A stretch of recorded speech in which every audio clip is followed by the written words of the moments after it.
name's Josh Devine. I'm the Communications Director for the Tennessee Bureau of Investigation. Joining me, we have Sheriff Mike Breedlove from here in Cheatham County.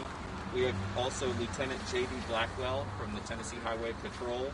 And we have Assistant Special Agent in Charge Joe Craig from the TBI as well. Let me give you just a brief update on where things stand, and then Sheriff Breedlove will have a few brief remarks, and then we'll try to take as many of your questions as we're able to.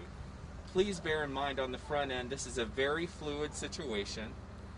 We are actively searching for this boy, and you will have questions that we're just not in a position to answer, but we'll try to do our very best. So at this moment, as you know, we issued an Amber Alert earlier today for Jordan Allen Gorman, a 9-year-old boy missing from this community here in Jolton. He's 4 foot tall, weighs 75 pounds, has brown hair and brown eyes, and was last seen wearing jeans and a gray t-shirt with red stripes on the sleeves.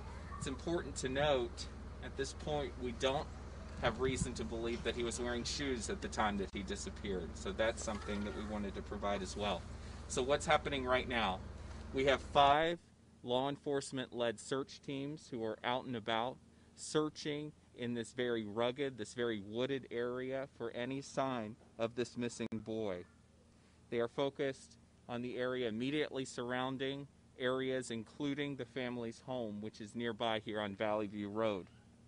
There is no volunteer search effort at this time.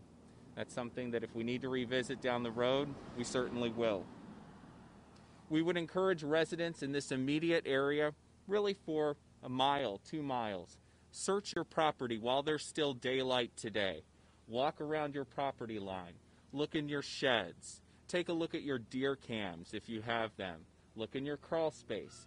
Think about anywhere that a 9-year-old boy might be able to seek shelter.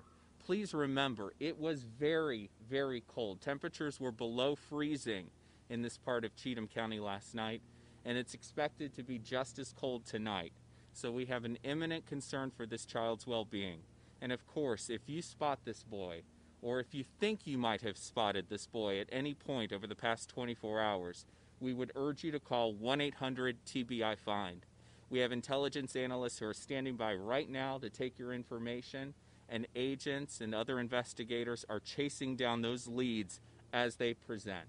It is important to us that we do everything we can right now to get this boy home. Sheriff Breedlove. Thank you, Josh. Just a few words to say that this is a race in time, so we were really hoping last night that we were able to locate him. Unfortunately, we weren't successful. As Josh said, the terrain is so rugged, and it could be that he could be curled up somewhere. We just can't, that we couldn't see from the air. We have an outpouring of support, not only from the law enforcement communities, but also from the citizens. If it gets to the point where we do need the citizen involvement, we will definitely immediately call them, and they're ready to come.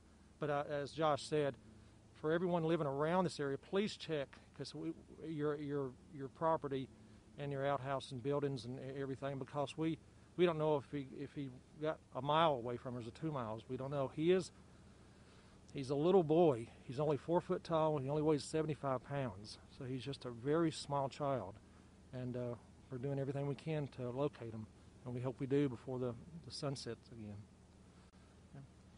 I do want to very quickly let you know the variety of agencies that are taking part in this search effort. Of course, we have TBI, and we also have the Cheatham County Sheriff's Office, but you've also got THP assisting, the Metropolitan Nashville Police Department, Murray County EMA, the Coopertown Police Department, Pleasant View Fire, and then SAR, which is a nonprofit called Search and Rescue that assists with missing persons cases around the country, and we're very thankful for their support in this endeavor as well.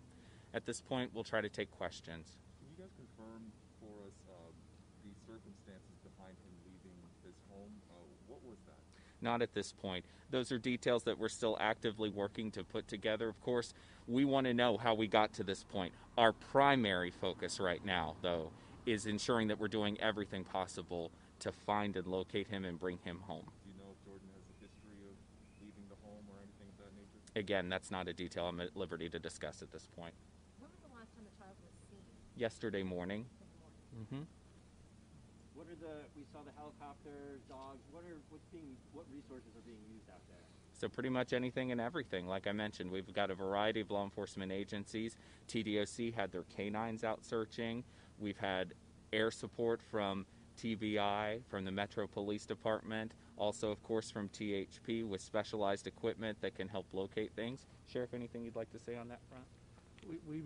We're here 24/7, and we've really saturated this area, and he could be only 100 yards from us, and we just, he's just a small child and that's why we've asked for a lot more of the expertise and people out here that are helping us. So we're all praying that we find him. Sheriff, it might be helpful to give folks some context on the terrain that we're talking about here. This is very dense, very wooded, and as I understand it, very steep.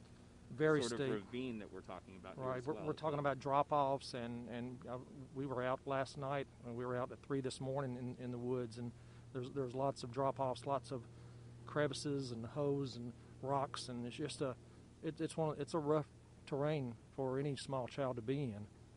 That's why we've got to find them. Do you guys plan to stay out here until? However long it takes, till we cover every square inch.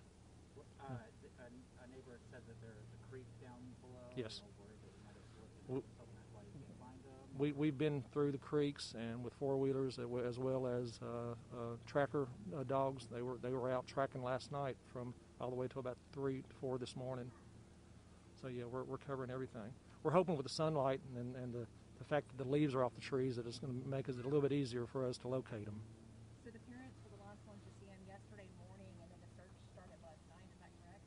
Search started actually when we got on the scene. When we got the 911 call, 2 deputies arrived there. They immediately conducted the search inside the house. Sometimes kids will hide in the house, and all the outbuildings and structures outside the house. So they worked their way inside, outside, and at that point, once they were involved in that, we had more people on the way.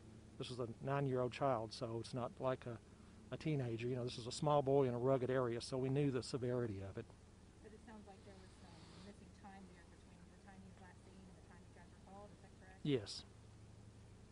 And I think part of that is because a lot of times parents will automatically, their child is somewhere, they don't know where he's at, so they're going to start looking for him before calling law enforcement.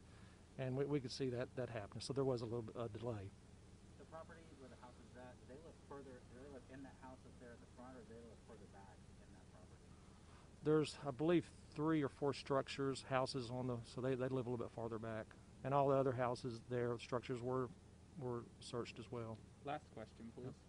Can I put our drone up to get some video? Would that interfere with anything? We do have We have aircraft up in the area, so let's have an offline conversation about that. Thank y'all very much. Thank you. I appreciate it. Josh, will you come out later today, or is this just like you said, fluid situation? Will you maybe come back and talk to us around 5 or 6, or Potentially, if there's a reason to do so, if Okay. we have any more information or updates to provide. But of course, the main message is right now, law enforcement's doing what we can do right now, and we'd encourage residents to search their property. That's just unfortunately where we are. I wish we had more information to provide. No, that's fine. For I sure. just wanted to see if we could be done with Certainly, it, but I mean, like, certainly. And I would encourage you to follow us on Twitter if you're not at TB Investigation. We'll be sure to pass along any details we can there. Thank y'all very much. Thank you.